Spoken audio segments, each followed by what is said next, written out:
Chapter 2. Leaving Home. It was a warm March morning in 1985 in Mumbai, and the mail had just arrived. Amar raced through the envelopes, his fingers moving nervously and his mind racing at 100 miles an hour. There it was. No, there they were. 2 envelopes which sealed his fate for the next 4 years, one from MIT and the other from Cornell University. These were 2 of the 5 premier universities Amar had applied to in the United States. He had already been admitted to 3 of his safety schools, decent institutions in their own right, but relatively nondescript in comparison. He couldn't do it. The pressure was too much. He handed the MIT envelope to his dad and said, "Papa, can you open this, please?" Amar watched his father calmly tear open the side of the envelope and pull the single piece of paper out. As his dad unfolded the paper, Amar got a glimpse of the short single paragraph on it, and his heart sank. Rejection letters were typically short. His dad's expression confirmed the rest. Amar did not make it to MIT. And the voice spoke faintly but surely again to Amar, and it said, "Remember, it's all good. This is all good." And in those early days, he was barely 18 years old at the time. He would often doubt and retort to the voice, "Are you sure? How can this be good?" But the voice was as firm as it was gentle, and it emanated from a far deeper realm, one of wisdom, one of knowledge and experience, and one of what seemed to be the very fullness of being. He did not understand it, but he gave ear to it. Almost removed from his physical surroundings, Amar somewhat mechanically opened the letter from Cornell. He stared into the very full page of text, blankly at first.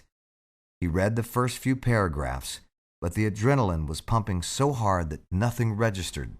It was as though the alphabets were written in English so Amar was able to read them, but the words they formed were in an unknown language, so Amar could not synthesize the letters into words.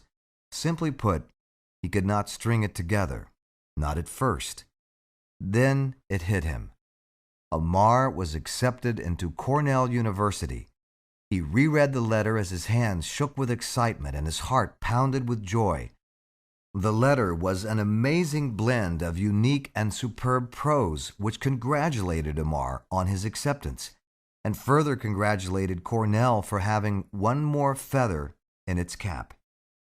It spoke of the rich history of the institution founded by Ezra Cornell, the struggling visionary who lived the varied and diverse life of a mechanic, carpenter, farmer, inventor, salesman, entrepreneur, politician, and philanthropist, and who eventually, through his perseverance and help from friends and well-wishers, co-founded a remarkable institution that shone as a beacon of hope and promised to evolve into one of the world's premier universities, where, true to its founder's dream, it was an institution where any person can find instruction in any study.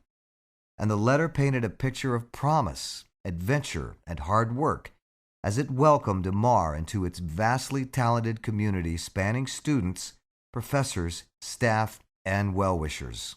And the letter was just the beginning. The next 4 years were to become 5, and were to give contours and colors to key parts of Amar's life as they formed an important part of his journey. But he didn't know this yet. D-Day finally arrived on a warm August evening in 1985 when Amar left home as he knew it, tucked away in the upscale neighborhood of Malabar Hill in South Mumbai, and he was in new territory, in a mildly trance-like state.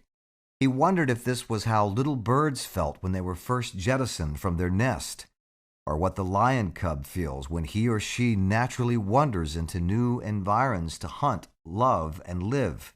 He wondered, but there were no answers. Not immediately. "Bye, Papa," Amar said as he hugged his dad tightly. "I love you forever." And with that he bent down and touched his father's feet as was the customary tradition in his North Indian upbringing. "Bye-bye, Beta," Amar's dad said proudly as he hugged his son closely. Beta was the Indian word for son, and it was also the second letter in the Greek alphabet. And in the Greek numeral system, it had a value of 2, perhaps the value of 1 being ascribed to the father, and aptly so. Amar loved his father dearly, then and for the rest of his life. He loved his father more than anyone knew, more than perhaps even his father knew. "May God be with you," Amar's dad added, "in this journey and in your journey of life." And with his eyes watering a little, a loving father bid his 18-year-old son goodbye, so that the son might spread his wings, explore his horizons, and charter his own direction in this journey called life. The entire flight from Mumbai to New York, with a stopover in Zurich, went by uneventfully. Amar loved every moment of it, though a love of flying was deeply ingrained in his being from his childhood days, perhaps even from a previous lifetime. Still, after the 19-hour flight, Amar arrived in New York's JFK quite groggy. He lumbered through the arrival formalities and searched for his onward connection to Ithaca, New York, the place that was to be the center of his little universe for the next few years. The soft thud of the wheels hitting the runway in Ithaca woke him up, and he instinctively dug his feet into the floor a little as the aircraft slowed down, its reverse thrusters and wheel brakes in full use. As he peered out the window, Amar was struck by the smallness of the Ithaca airport. The terminal building was smaller than tiny. He wondered, are there 2 Ithacas? Perhaps he had arrived at the smaller one. But then the Cornell banners and T-shirts and paraphernalia that adorned so many people on the ground came into sight, and Amar realized he was indeed home, his new home at last. "Welcome to Ithaca, and to Cornell," the lady said. She was holding a placard that read, "Foreign students meet and greet. All those arriving from overseas, please assemble on this side."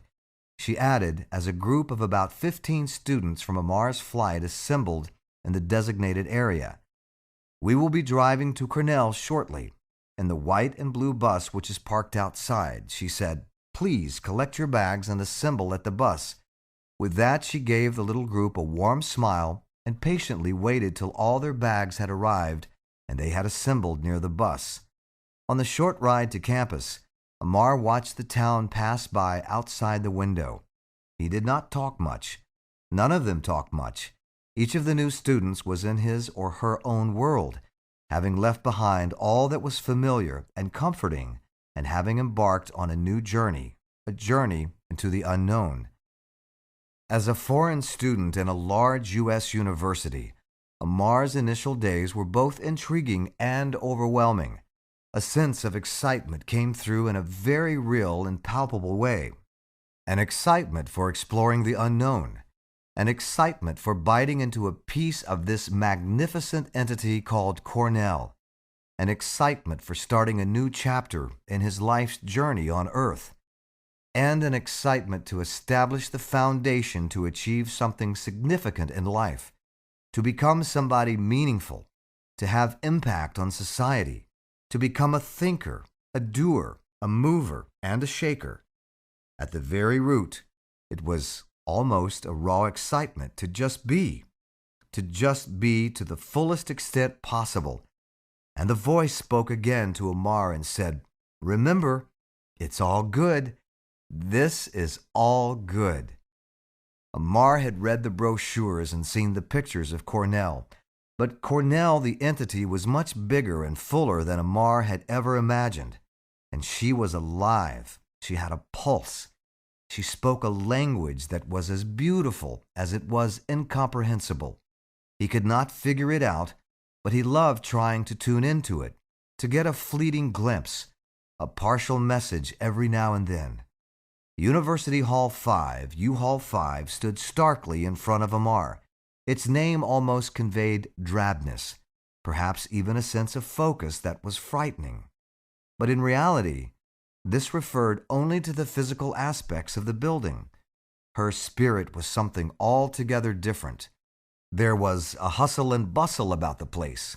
Students were moving in from different parts of the country, some like Amar from the far corners of the planet. Cornell had a healthy international student population at the time, which added to her strength and her grandeur and her venerability. Amar noticed all the stuff that students and their families were bringing with them: stereos, sports rackets, skis, and refrigerators. Refrigerators? He paused. What the heck was this about? And why were they so tiny? And why so many? Almost every other kid seemed to have a refrigerator as an accompaniment. He thought back about all the stuff that was still in his room in Mumbai, and he looked at his 2 bags, large though they were, the 20-kilo, 44 pounds. He would get used to these differences. Restrictions on each was a limiting factor for the flight from Mumbai. So here was Amar with 88 pounds of stuff neatly packed into 2 large suitcases, surrounded by kids and their families settling in with little collections of goodies. He marveled at the contrast. He was not envious, just intrigued. He wondered how others might view his situation, just as he was attempting to view theirs. And the voice spoke again to Amar, and it said, "Remember, it's all good. This is all good." The foreign student introductions were hilarious. In those days, America's world began and ended with the East and West Coast for most, and did not even go beyond state boundaries for many. Geographic acumen was never an American forte. It seemed to have been opted out of at grade 4 or 5. So when Amar explained that he was from India, he got anything from the complete blank look to, "Oh, I know where that is. It's an island off the coast of Africa." Or to, "Oh yeah, that's cool, Mumbai. Love the place, cool part of Australia. Love the Vegemite sandwich, man." There was a chart-topping song out earlier in 1985 by the group Men at Work, and the lyrics seemed to have become the source of geographic knowledge for some. And this was Cornell, not party school. And then there were those who actually knew where India was, but their second and third questions would immediately be along the lines of, "Do you live in trees?" Or, "Are there elephants and cows and horses on the road?" Amar oscillated between getting a little upset to just smiling at it. Then he thought, there are elephants and cows and horses on the road. So how far off then is living in trees? And then he smiled, and the voice spoke again to Amar and said, "Remember, it's all good. This is all good." Night 1 in Cornell was a new experience for Amar. What was labeled the men's bathroom was actually filled with men and women, and they were all cheering some sort of event. Amar was intrigued. He edged into the crowd and tried to stand on his toes to see what was going on. His average Indian frame of 5 feet and 7 inches was a bit too short compared to the average Caucasian build, which invariably extended a foot or so over Amar's head.